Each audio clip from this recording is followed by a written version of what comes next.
Hi students, this is Sundar and today we are going to do narrative writing.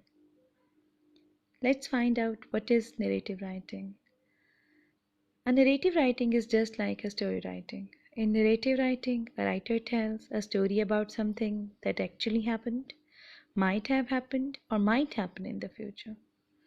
The events in narrative stories can be real, mean personal narrative, or made up, mean fantasy.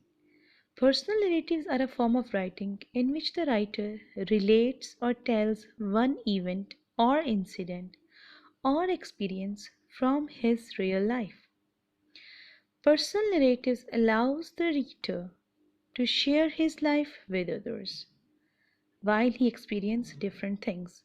But a fantasy narrative makes the reader to write about fantasy or imaginative things that do not occur or do not happen in our real life.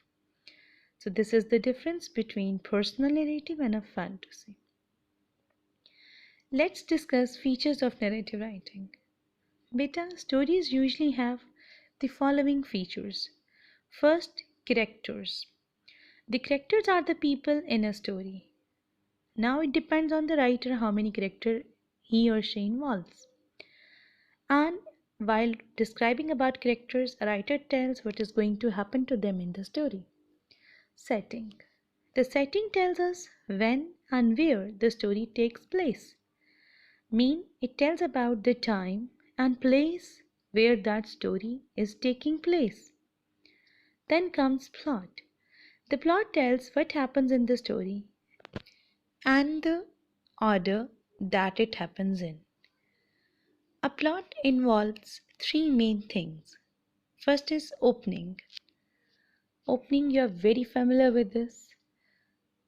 The start of the story is called opening.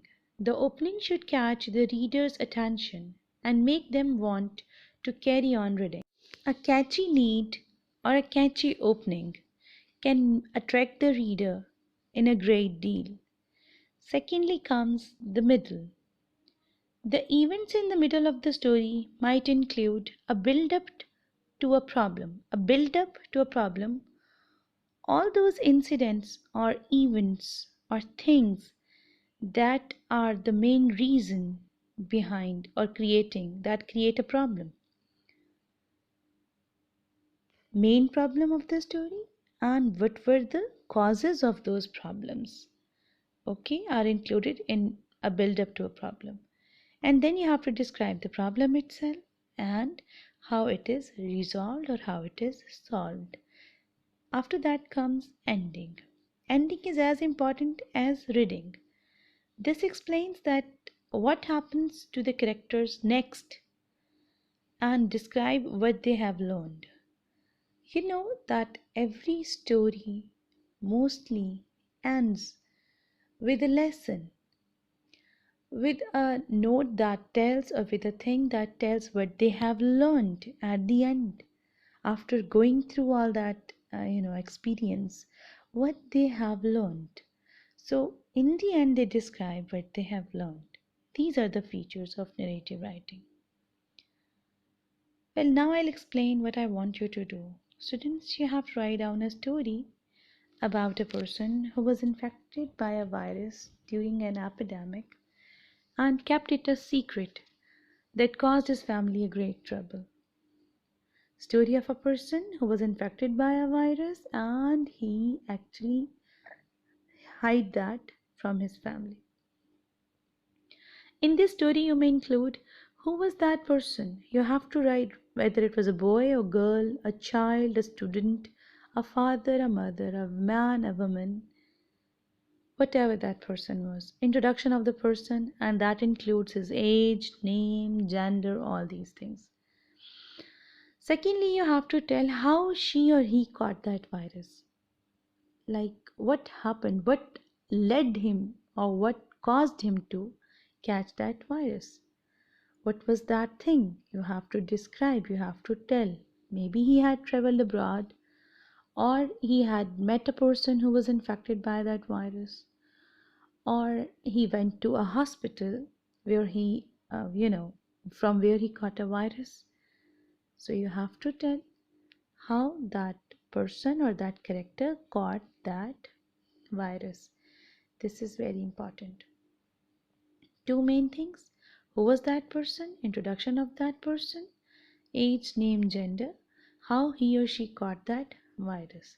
Now let's come towards third point. Now you have to explain after this, why did he or she hide it from his family? Right reason. Here, why, with why you have to write reason. Why that person or that girl or that character hide that thing from his family? Why he tried to hide it? What was the reason? Was he, maybe he was afraid that they would send him to the hospital and he would have to live in self isolation, or maybe he was afraid of death, that he might die. Whatever the reason was, whatever his feelings were, you have to describe, create, and you have to write. After that, you have to describe how his or her family got to know about his disease. Maybe because of his deteriorating health condition, because he was suffering a great deal. He had high fevers, infections, breathing problems, whatever those things were that he suffered, that made his parents, his family realize that he was actually a patient or he was suffering from a disease. And how did they suffer? How did they mean his family? How did they suffer? Because of his disease, you have to explain this. Because of his disease, maybe one of them caught that disease, they also got infected, or because he was infected, so they had to keep themselves away, or they had to send him away from them. So, how did they suffer? You have to explain thoroughly. After that, you have to write, did he survive or not? If he did, how he survived, or if he didn't, why he could not survive. This is all about today's work, and I hope you would do it nicely. Thank you very much for your time and your patience. Thank you.